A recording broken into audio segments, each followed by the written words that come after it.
గ్రామ పంచాయతీ రెండో విడత ఎన్నికల నిర్వహణకు బ్యాలెట్ బాక్సులతో తరలి వెళ్లిన పోలింగ్ సిబ్బంది. వనపర్తి జిల్లాలో నిర్వహించనున్న రెండో విడత 5 మండలాల్లో గ్రామ పంచాయతీ ఎన్నికలు స్వేచ్ఛాయుత వాతావరణంలో నిర్వహించేందుకు అన్ని ఏర్పాట్లు పకడ్బందీగా చేయడం జరిగిందని జిల్లా కలెక్టర్ ఆదర్శ్ సురభి తెలిపారు.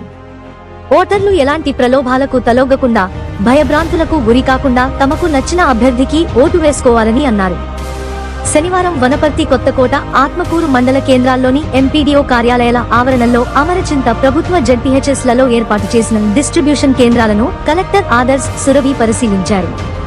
వనపర్తి మండలంలోని 25 గ్రామ పంచాయతీల సర్పంచి స్థానాలు 195 వార్డు మెంబర్లు, కొత్తకోట మండల పరిధిలో 24 సర్పంచి స్థానాలకు 194 వార్డు మెంబర్లు, ఆత్మకూరు మండలంలో 11 సర్పంచి, 82 వార్డు మెంబర్లు, అమరచింత మండల పరిధిలో 12 సర్పంచి, 94 వార్డు మెంబర్లు, మదనాపూర్ మండల పరిధిలో 17 సర్పంచి, 137 వార్డు మెంబర్ల స్థానాలకు ఆదివారం ఎన్నికలు నిర్వహించేందుకు గాను పోలింగ్ సిబ్బంది మెటీరియల్ తీసుకుని తరలి వెళ్లారు.